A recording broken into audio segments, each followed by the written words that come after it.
Грчкиот парламент ги одобри строгите економски реформи барани од европските лидери како услов за добивање нова финансиска помош.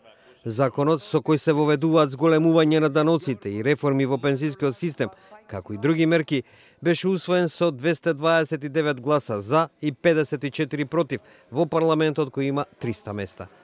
38 пратеници на партијата на премиерот Алексис Ципрас се воздржаа или гласаа против, вклучувајќи ги тука министерот за енергетика Панајотис Лафазанис и поранешниот министер за финансии Јанис Варуфакис.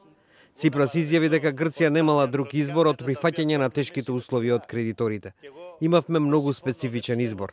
Договор со кој главно не се согласуваме или хаотичен банкрот.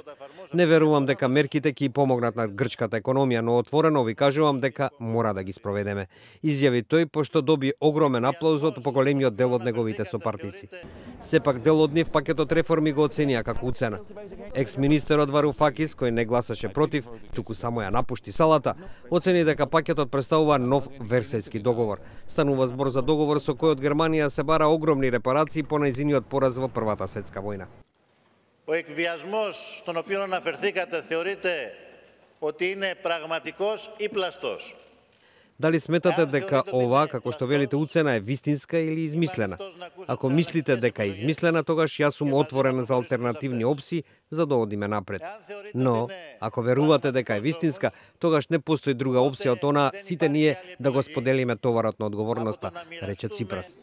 По седницата на парламентот, министерот за енергетика Лафазанис изјави дека ќе напушти функцијата, како тоа го повара премиерот. Ο Αλέξης Τσίπρας είναι πρωθυπουργός της χώρας με τη θέληση του ελληνικού λαού. Τον στηρίζουμε όλοι. Алексис Ципрас е премиер на оваа земја бидејќи го избра народот. Го поддржуваме иако гласавме против договорот, изјави тој. Непопуларните реформи се неопходни за расчистување на патот за почеток на преговорите на Атина со европските лидери околу новиот финансиски пакет од 86 милијарди евра. Дури и со одобрувањето во грчкиот парламент, земјите членки на еврозоната не може да ги почнат преговорите со Грција за новиот пакет, бидејќи тој мора да биде одобрен од нивните парламенти.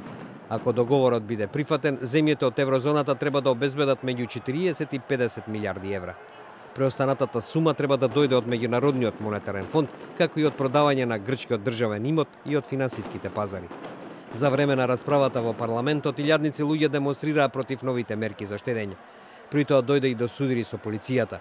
Група од 200 момчиња фрла молотови коктели и камења врз полицијата, која одговори со солзавец.